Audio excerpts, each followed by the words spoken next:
Very good. So let's get started. Um, Welcome everybody. Today is July 13, 2021, and we're gonna delve a little bit on a question that comes out very often is what is late cycle? And at least it comes pretty often on my brain when you see some changes on the waveforms. And this was triggered by a waveform that we saw in one of our patients, and it leads to changes on management on the bedside. So I think that this will be a good clinically relevant interaction. So here we go. So we'll start with some disclosures. The first one is we discuss particulars of ventilator modes. We have no favorite. We have no endorsement of any particular mode, manufacturer or company. We really don't care. You put us a ventilator, we like it. And I think that for all of us that are in this call, it's the same case. Whatever we say, it's our opinion. We work at the Cleveland Clinic, but this does not represent the Cleveland Clinic. Here are another set of disclosures. I get some fees and royalties and for some books and chapters, and the same for Rob with his consultant for these companies. All right, now that that's out of the way, some of the ground rules. And today, because it's in July and the year is starting, our fellows still are on orientation, so the attendance is going to be a little bit lower, which actually opens for us to have a fair amount of interaction, and we want to hear you and see your questions and whatnot. So regardless, keep your microphones muted. If you want to make a statement, put it on the chat, and then we'll call upon you to elaborate as needed if you want to talk, and if not, we'll answer the question.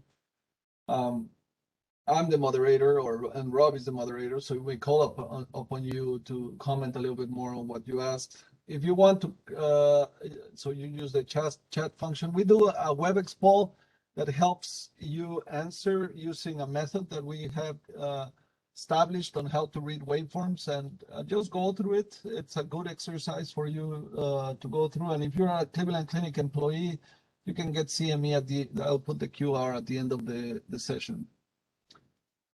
So let's get into the meat.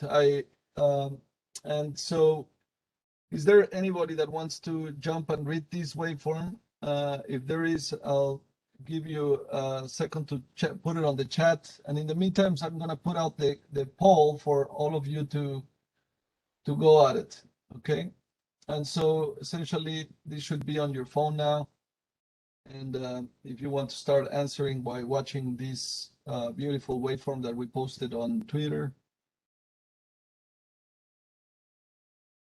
So it starts by asking you what is the tag. So what is the actual classification of this mode? What is actually happening? And followed by what is the load? So what's the main load? Is it elastic, resistive, or there's evidence of PMOS? And then any patient ventilator discordance that you can see, and we go in order: trigger, inspiration, cycle, and expiration. There you go. So there's 7 of you that are going at it. Have no fear. These are actually, we don't even know who answers them. So it's a safe space. We are learning. We're not the holders of the truth or anything like that. We just like reading these waveforms and making our best read out of them.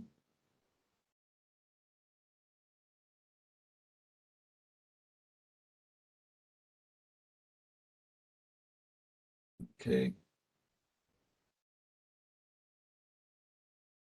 Good amount of you are still in progress.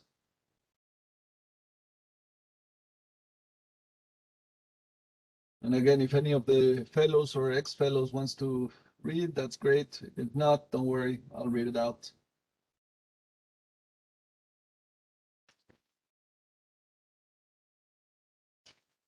Right, we're getting closer. 20 seconds left.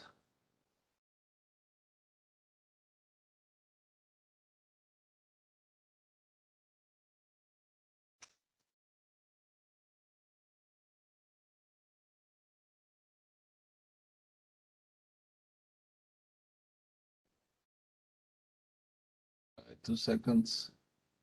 That's it. So let's see. And I'm realizing there may be an error here, but that's okay. We can live with it. All right. So just going over the results, the majority, actually we're missing CSVS. So there's CSVA, majority answered that. And I guess that it's because we didn't have the S on the poll. That's good. The main load that the team read was the presence of PMOS. In terms of trigger, the majority felt that this was normal. In terms of inspiration, the majority felt that there was some mild shifting. And then in terms of cycle, as expected, we were talking about cycle, the main issue recognized here was late cycle. And so 2 people thought that this was normal. And then in terms of expiration, it was normal for majority and yeah, for the majority. All righty. Okay, so I don't see anybody on the chat that wanted to read it, so I'll go at it. So let's start by the tag. So we have it up here. Actually, this is partial cheating. Is we already know just from having classified all the modes and using what we call the Rosetta card or tag card with all the modes, that this is a pressure control CSBS. And so let me walk you through what that means. And essentially what it means is that the variable, the breath control variable during inspiration is pressure control. So the ventilator is trying to keep the pressure at the set pressure for inspiratory pressure that we said. So we said put it at 12 about PEEP. The ventilator is trying to keep the pressure around 12, so around this level. And we'll do that for each breath. It's going to try to move in and out to maintain the pressure where you want it. And we know that this is not flow control or volume control, because the flow, every single flow is, even though they seem very different, but this is not a geometric shape. The ventilators control it either in a triangular or sort of a ramp, either a square or sinusoidal, some ventilators. So that's pressure control. Rob, any comments about that? You're muted, brother. No comments now, later. All righty. Then you have CSB, and that what that means is that it's continuous spontaneous ventilation. So every breath is spontaneous. So it's patient triggered and it's patient cycled. So meaning the flow decay, we have set up a variable that tells us when the cycle is going to be activated at a percent of the peak flow. And that is activated by the patient characteristics, the resistance, the compliance, or PMOS as it's occurring. And finally, is S for set point, which means it's the targeting scheme in which this is the most basic programming that we can use on the ventilator. So targeting scheme equals how we program the ventilator. And essentially here, you set up everything. You set up how much the pressure is going to go up, for how long, and whatnot. So that's the tag. Then what is the load? When we look at the load, we're looking at the manifestations of the time constant when you're in pressure control. And you can do that when the patient is passive. But if the patient is active, like over here, in which you cannot see the natural decay of the flow waveform, the exponential decay, then you cannot talk about elastic and resistive. So I would say that in inspiration, this is mainly PMOS. I cannot read it because there's activity of the patient. And then during exhalation, I'm looking at all of them, and the flow goes down rapidly, and then it has this kind of a shelf in which it doesn't reach zero flow as you would expect. You would have expected it to go down and continue and reach zero, but instead of that, it goes into this kind of shelf in which there's continuous flow throughout without presence. So normally that would be that's a manifestation of either increased resistance or expiratory effort, meaning the patient is trying to exhale actively. So that's the item. Rob, what do you think about this? Is it PMOS or resistive? It's really hard to tell, but the fact that it's not an exponential curve at the end, it's a straight line. It looks like a constant expiratory flow for, half a second. It's hard to get a constant expiratory flow under any circumstances, but I would say it looks more like PMUS. Yeah, I think so too. That there's some activity of the expiratory muscles before that. That's so that's perfect. Okay, so PCCSB, PMOS, PMOS, and then the patient ventilator discordance. And we go in order, just like an EKG. You start from the trigger, then inspiration cycle and expiration. And so in terms of trigger, what we're assessing is synchrony from the patient and the ventilator. And it seems that this is flow triggered, so you can see that it changes color here to white. And the trigger is set up at a certain threshold. And so when the patient inhales, it crosses baseline and it has to reach that level of threshold to activate the breath. And that correlates with this dip in inspiratory in the airway pressure, which seems that even though it drops down, the moment that it reaches the threshold, it pressurizes immediately and nicely. So I would say that this is a normal trigger. Can you change it so that it does less effort? It's likely by decreasing the threshold on the ventilator, but that's essentially this would be normal in terms of synchrony. In terms of inspiration, because there's work of breathing, whenever there's work of breathing, instead of the exponential decay that you would expect on the flow, you have all this area, which means that there's PMOS. And when there's PMOS in pressure control, there is going to be an increase in tidal volume. And so that would be consistent with increased work from the patient. So there's an amount of work shifting. However, because it doesn't drop below the baseline, this is not severe. So you can decide if it's acceptable or not for that patient, but it's not severe. It's not something that you have to change. And then finally, there's cycle. And in terms of cycle, the key item, whenever I think about a cycle in the mode that you're using, if you're looking at pressure control, you want to look at the flow waveform. And if you're controlling the flow, you want to look at the pressure waveform. And so under these circumstances, because we're controlling pressure, I look at the flow waveform.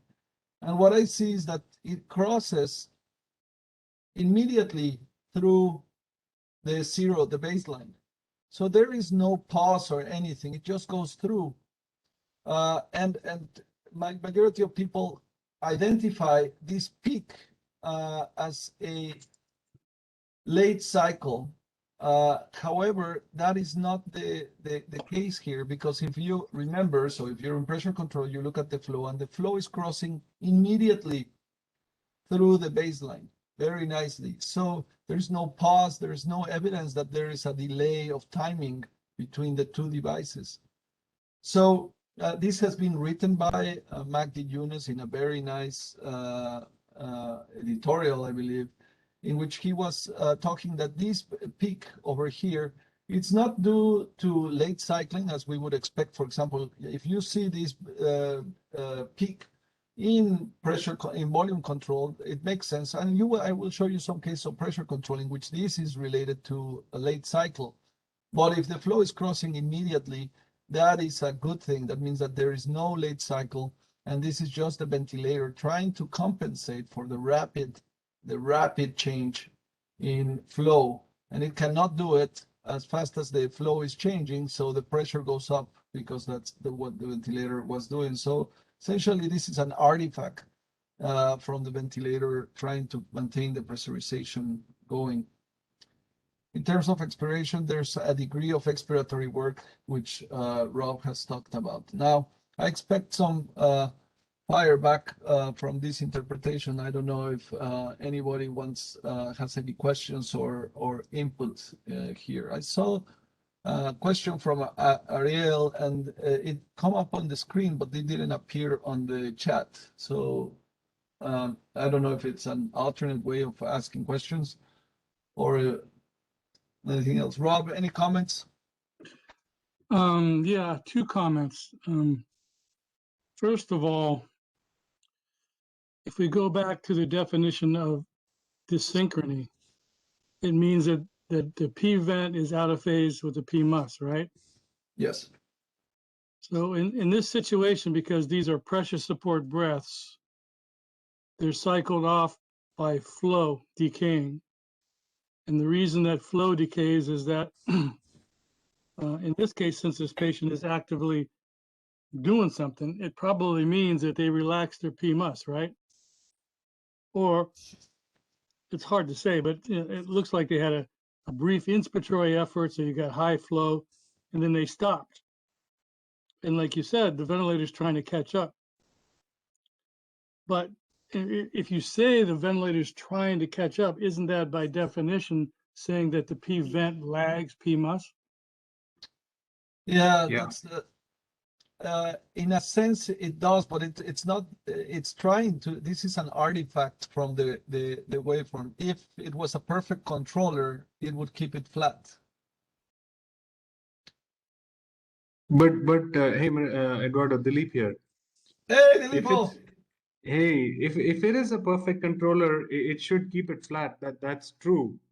But here it should receive the signal not to be a perfect controller from the flow. It should listen to the flow and say, hey, I am supposed to be a perfect controller, but Yeah. I've already got a signal from the patient that I should keep quiet.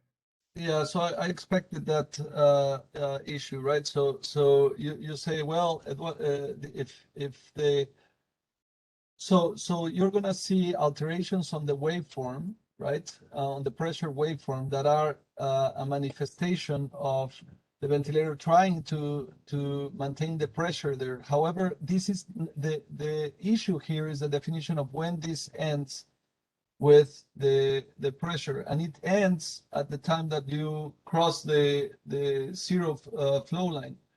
So I think that there's synchrony here, and to make this a little bit clearer, I did something. So because I knew that somebody was going to come out with this, so I'm going to show you the patient after we did some exercise. So here you go. So if this is late cycle, right? What would you do? What would be the normal thing that you would do in pressure support? They You would increase the reduce. flow cycle. You would decrease the flow cycle, Yeah. right? Increase, You yeah. would make it happen earlier, correct? Yeah. So you increase the cycle threshold, yeah. Right. So this patient was here at 20, right? So this is an example on a patient. So here's the end expiration at 20% of peak. And you see again the same thing with this massive, horrendous peak, right? Yeah. Alrighty. And you can see how fast the flow is changing. Then I said, Yeah. well, to hell with it. Let's actually create early cycling, right? Mhm. So now I have evidence of PMOS here, right? Mhm. The flow is changing really fast. What's up here? Mhm. That's Same thing, fascinating. Yeah. And So if I think that's if you add on an intelligence to this won't happen. yeah, so the point is we and so over here I actually I exacerbated it, so I put it at 1%, and I got this little needle on the haystack, so very evident. So the point is that it cannot the speed of the controller cannot do justice to this thing, but it cycles off when it should. It just cannot maintain the blood Yeah. the pressure But level. at the same time, when the pressure is going up, that compensation, it's not increasing the flow, right?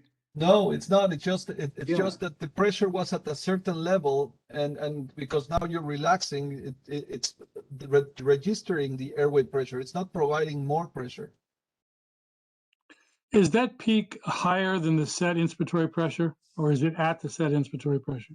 No, the peak is above. So that's actually the other Mm. item here. So the in majority of Mhm. these situations, what you're gonna have is that here is the set pressure for the ventilator, or actually it's a little bit lower. Usually it overshoots in this case, so it's probably around there. and then you get that peak, and you will see it here too, in which Yeah. it pressurizes, and then there's that phase of the muscle, and it goes down. Yeah, I think I'm going to have to agree with you. In a spontaneous breath, in pressure support, that peak under these circumstances doesn't indicate a late cycle. But if you saw that peak with a set inspiratory time on a mandatory breath, then you could argue that it was, right? Hmm. Right. But how would you tell the difference? Purely, but I mean, if there's no PMUS measuring device, it's very hard to. We would go by best guess, right? Well, Right. I would argue that in this situation, if you have the flow cycle threshold set appropriately, or even it doesn't seem to matter much, you can't get a late cycle in pressure support. It doesn't happen. And you could just say by definition, it doesn't happen. I mean, you get a peak, but that doesn't mean it's a dysynchrony. So somewhere along the line, you got to draw a line in the sand, right? Exactly. So that's where we have to say, well, how do you define late cycle in a pressure Right. controlled breath? Right. And we'll see some examples afterwards. But I think that that editorial by Magdi Yunus made complete sense to me in the sense of trying to adjust the end expiratory the cycle threshold doesn't make any sense. And this is the example, right? It's a futile exercise on trying to eliminate an artifact. Yeah. So I think we can safely say there's no such thing as late cycle in pressure support. Yeah, or I'm waiting for somebody to show me one. Right. Oh, can we go back one second? Hold that right there. Yes. One last thing. Go back. Go back. This one? Yeah. In the upper left-hand corner where it has the mode name, Yeah. doesn't that indicate auto mode? No, I thought so too. I think that's the safety apnea mechanism, Rob. Yeah, because it's a different color. Is that why? It'll say auto mode. Yeah, because it would say auto mode, wouldn't it? If you. That's right. That's Then right. why does it have a go back arrow? Yeah. If it was that's safety, it odd. would be just one way. Yeah. Right. That's a great question. It says backup rate. So that's So that's the crazy thing. I have not had a patient trigger this, but I wonder if this is a form of IMB. Yeah, that's a good point because I've noticed a lot of new ventilators from Europe have pressure support with a preset backup rate, and it's not a backup mode. In which case, like in most, for example, the 840, if you're in pressure support and you go apneic, what happens? You get an alarm, then the backup mode kicks in, right? And you With cannot these go new back. kinds of pressure support, you can set a backup rate. The patient goes apneic, then you just get mandatory breaths. No alarm, no nothing. That's the way it's supposed to work. And I think that's what this is doing. If there's no alarm, then this is IMV. This isn't CSV. And This this is is IMB. interesting. Right. Because in pressure support in the GE care station, there's not all I think this is a feature that you can activate in which you also have this backup rate with backup pressure control. So this is again a hidden safety feature that turns the mode into something else. It's not necessarily CSV. It's it would be a type 2 IMB. That's exactly right. So type 2 IMV, and that's getting to be more popular because I see it on the Bella Vista. I see it on some other new ventilators now. And I think it's a good thing. It's just that it's not your father's pressure support. You know what I mean? Well, yeah, well, the other point here is that if you set the backup, that's what happened to that patient on that we had on the GE. The backup rate was set up high, so the patient never was on pressure support. Right.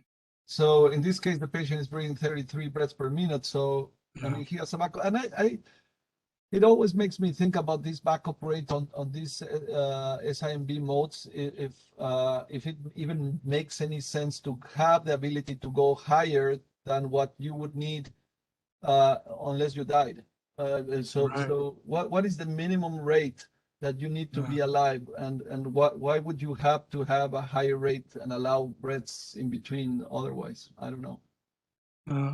Engineers give clinicians whatever they want. They don't think it through like you did.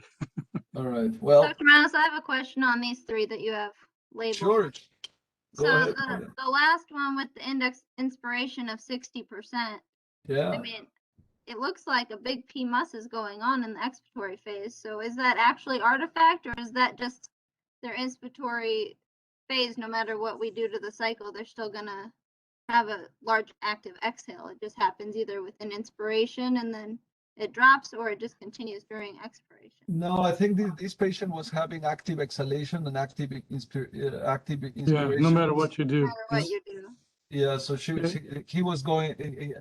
This patient was going at it, and it was Ahmed Gohar. I don't know if he's on the line, but he was the fellow, and we just sat there, and I said, okay, let's prove that this is not late cycle, and ta-da, it was. So that's not necessarily indicating auto peep either.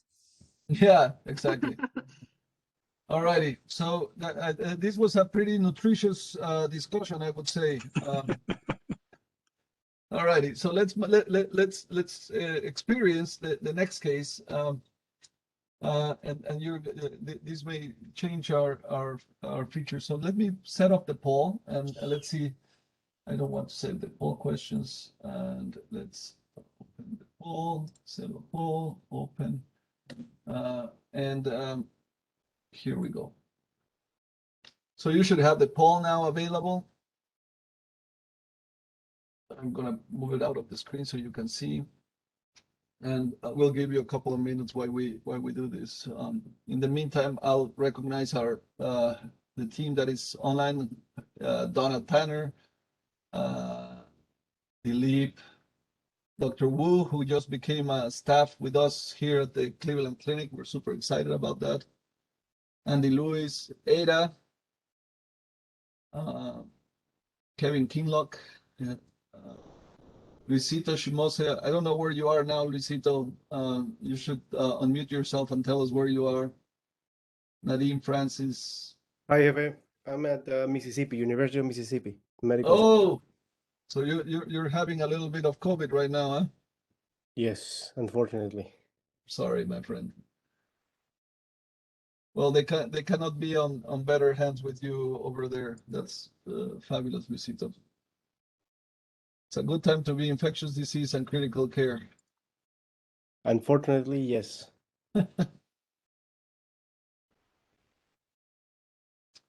So, very good. A couple of people have finished. I'll give you another 30 seconds. Tom Paris. Hello, Tom.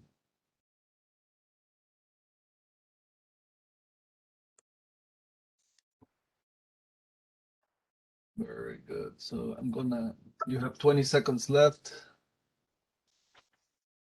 Have no fear. Keep going at it. And again, if anybody wants to jump and read, that's okay. And if you don't, that's okay. Well, read it through with commentary from Rob. Maestro Mireles, I can give it a try. This is Jorge. Hey, Jorge Vargas, our amazing Peruvian fellow, representative of Peru. Alrighty, so I will just tell you what people answered. So far, there was a PCCMB-S. Some people thought that this was volume control. Some people thought that this was PCCSB-A, so adaptive. In terms of the load, essentially PMOS. Almost everybody recognized this as PMOS. A couple of people thought that there was a resistive load, Jorge. In terms of the trigger, majority felt it was normal. In terms of inspiration, majority thought that this was severe work shifting. In terms of cycle, the majority of population thought that this was late cycle. And in terms of expiration, that this was normal. All right, Jorge, all yours, good. All right. So the tag seems to be pressure control. The sequence I see, the patient triggers by the machines, the one that cycles in both breaths, so has to be CMV. Now, seems that this set point doesn't seem to be adaptive. Regarding the load, I see definitely a lot of PMAS in the inspiratory part, especially. Now, regarding the time constants and expiration seems okay. I don't see that there is much elastic or resistive component. I think it's more PMAS to me. And regarding the concordance, the trigger, I see that the patient in the pressure waveform has a negative inflection, and that coincides with a trigger breath. I think the trigger is normal in both. Regarding the flow, I mean, there's severe work shifting. I think this is flow starvation even. You are a little bit, I mean, if you overread the waveform, but there is severe work shifting. Regarding the cycle, is late. I see that there is a pause at the end, but I think it's a little bit late cycling.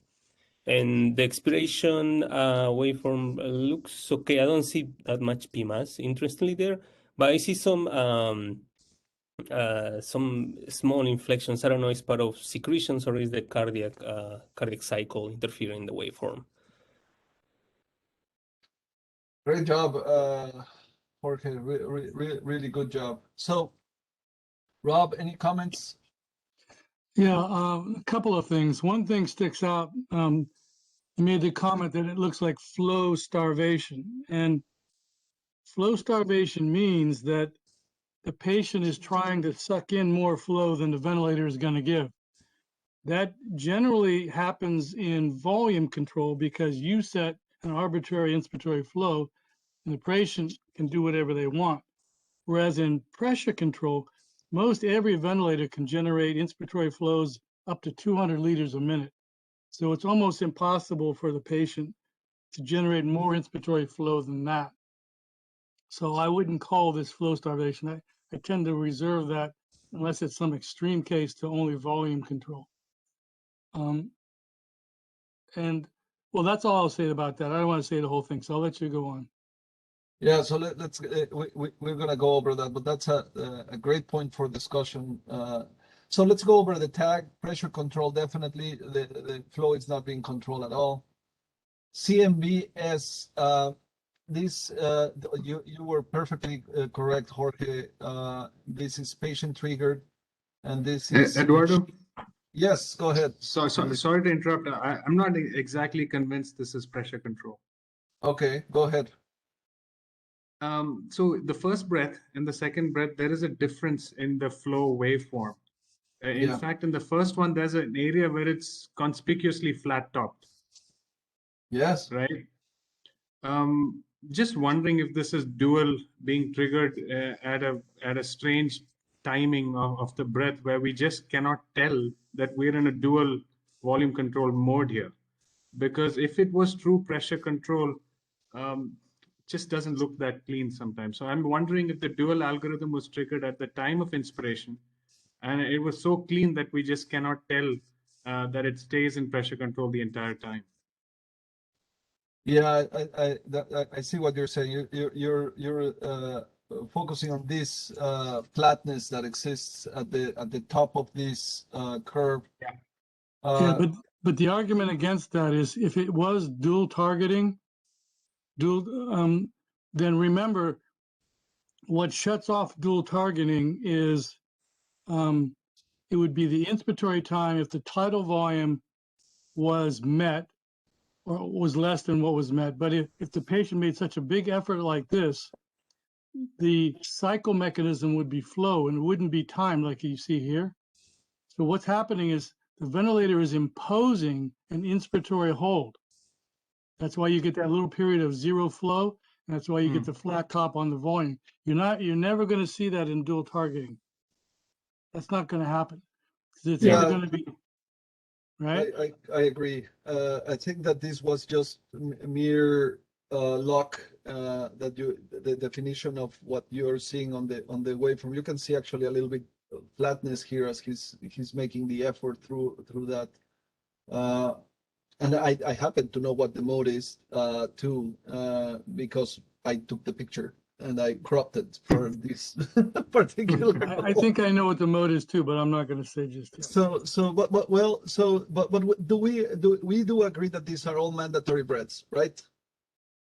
Yes, alrighty. Yeah, have to be because they're all time have to be. cycles. The key is that they are being they're cycled by time, and that's the key of this.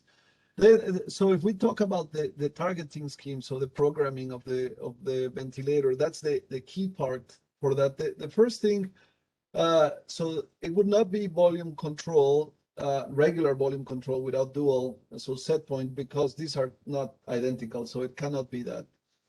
I think that in terms of dual, because we know this ventilator has a specific algorithm in which if the tidal volume is higher than what you said, then it will cycle by flow rather than by time. And so the I time becomes shorter. And in this case, it stayed the same for a pretty large tidal volume. And the other characteristic that kind of gives it away is if you think about the amount of inspiratory support that this patient is getting, how much is it?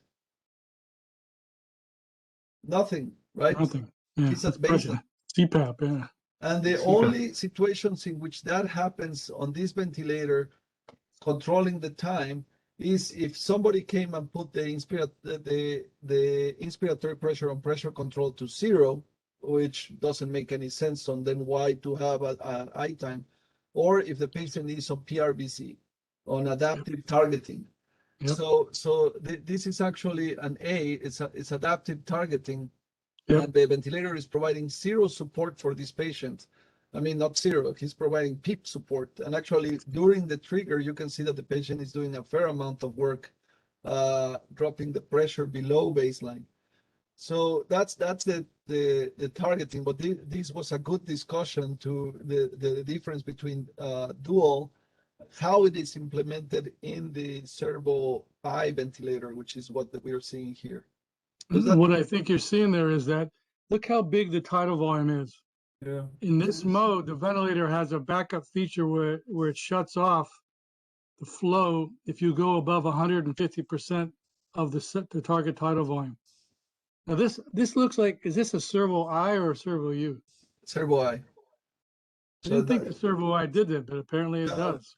No, I think that he just simply got whatever tidal volume he wanted. He's going to exhale, and that's why it's a late cycle, Rob. And the I time kept there. I mean, it said, I'm not gonna let you.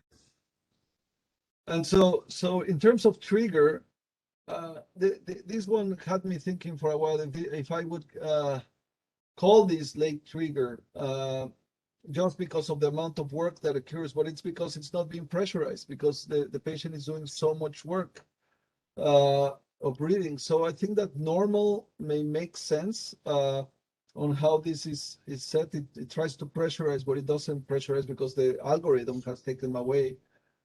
But that's up to discussion. In terms of inspiration, I do think that this is severe work shifting, or it's pretty close to severe work shifting. This patient is breathing on his own. It's not flow starvation. That's why we don't like that term, flow starvation. It's a misnomer. Starvation means you're dying from lack of something.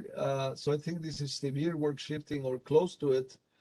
And then cycle, Jorge, which was the point, you read it perfectly. So because we're controlling pressure, we look at the flow, and you can see that pause there and the associated increase in pressure associated with that. And actually, this is another good example of rapid change in flow with the rise on pressure.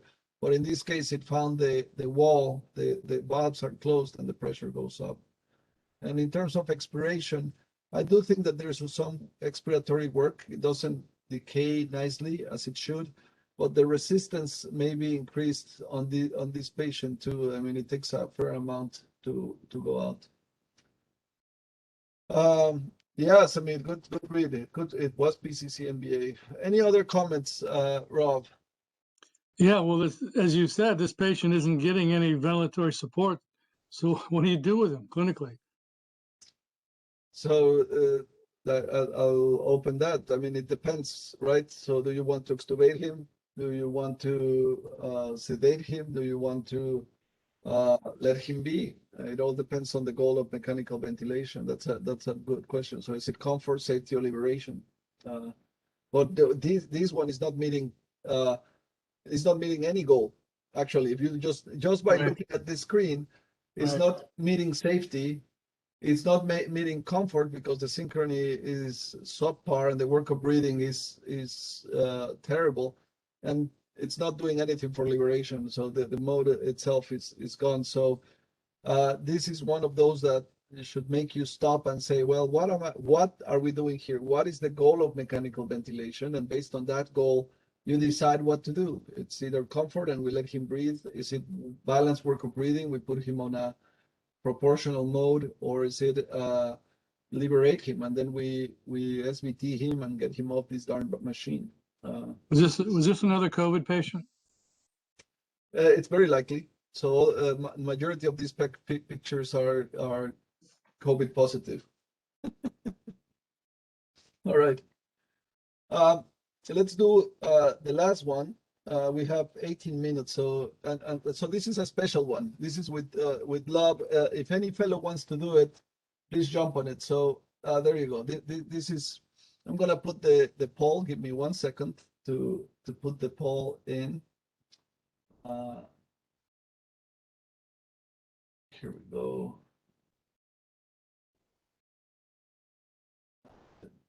Open poll. So here goes the poll. Have no fear. The fellows are here.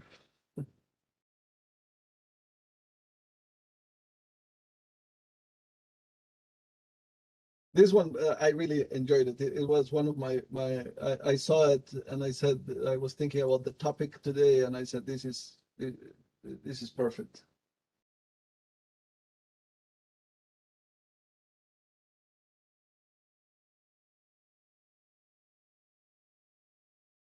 Really got good discussion so far. Thank you, Dilip, for the comment. What time is in you're in Bangalore? That's correct? Yeah, it's just past midnight. Oh, brother. Thanks for joining us. Are you waking up the family? I think so. Sorry. No problem. We should put in some vent alarms in the discussion. Beep, beep, beep, beep, beep. That'll wake everyone up. All right. People are answering. You guys are doing great. 30 more seconds.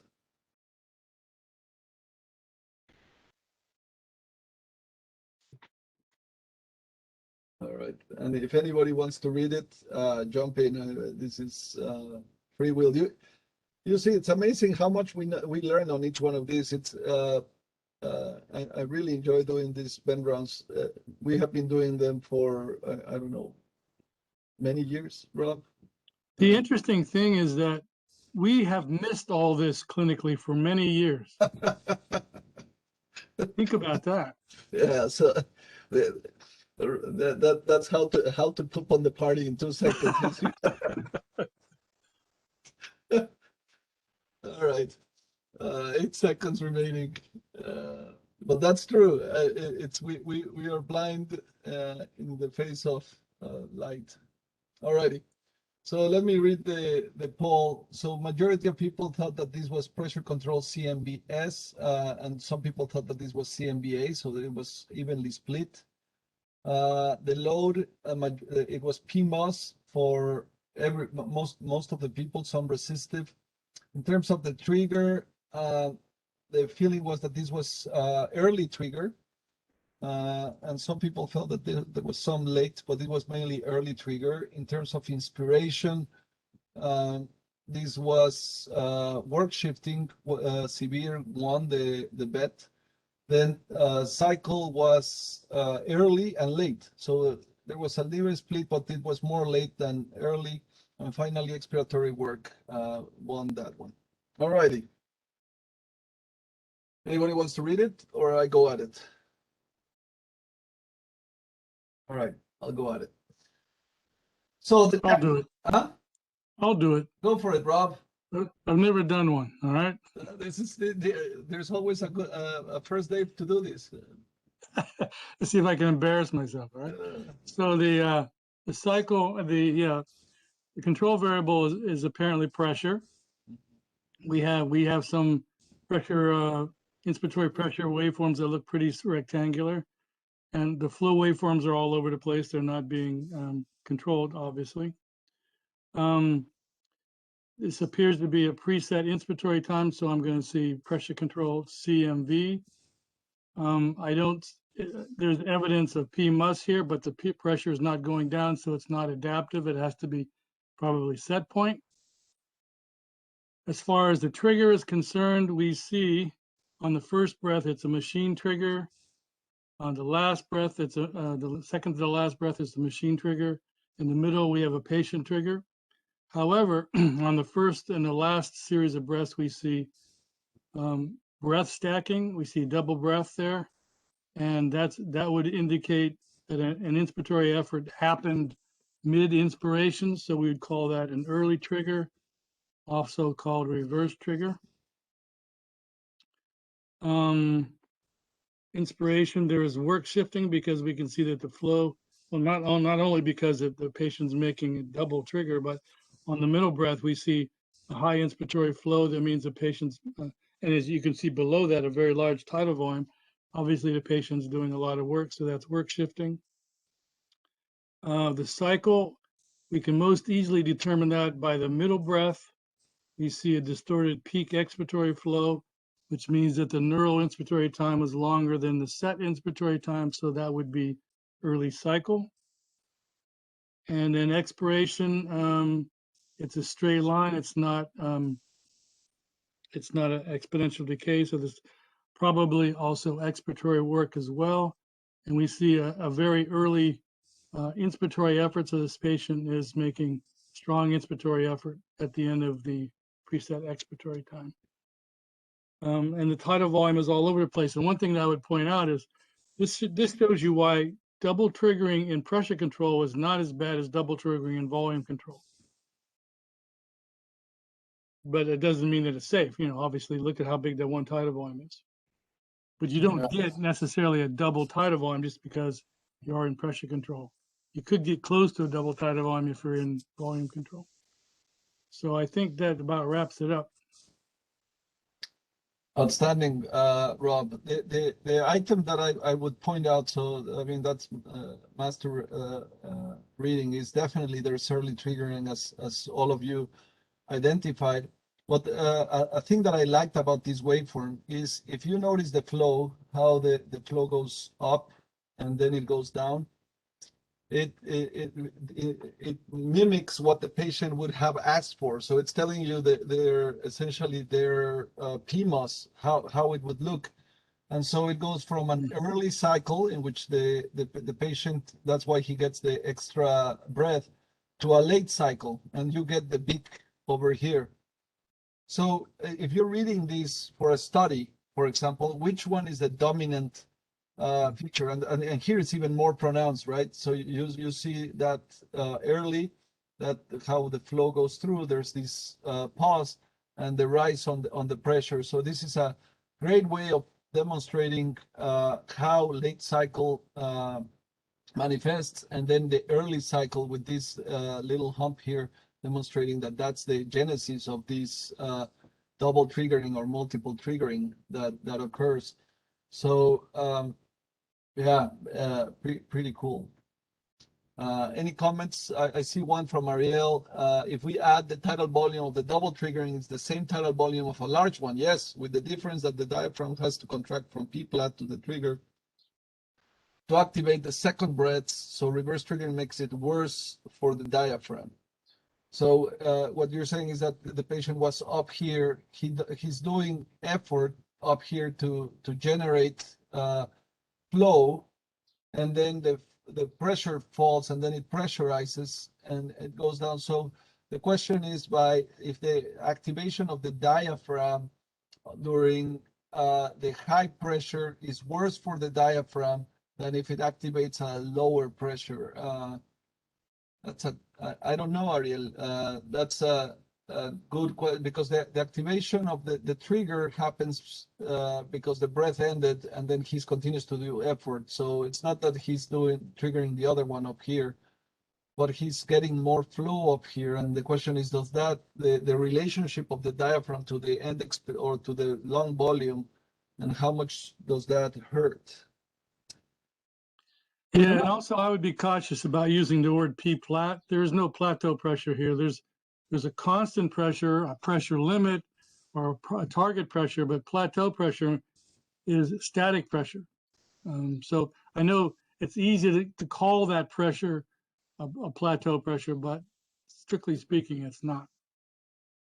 But I think Okay. what he may be alluding to is that the transpulmonary pressure will be high at that point when you have Yeah. peak effort. Oh yeah, it would be. If you did do a plateau pressure, yes, that's correct. But Yeah. there's no plateau pressure evident on these waveforms.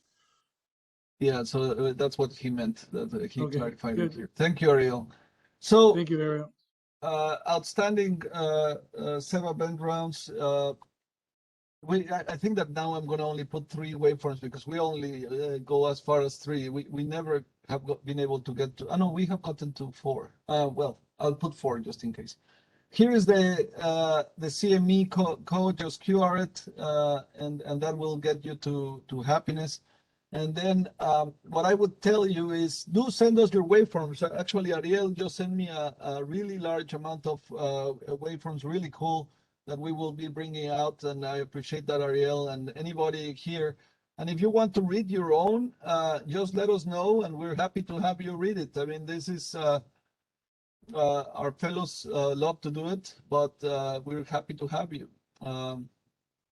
Yeah, thank you, Samir. And here's the SEVA webpage with this is another QR code that has access, and it will take you to the videos of what we recorded today. So the LEAP is now recorded at 1 a.m. in Bangalore for posterity.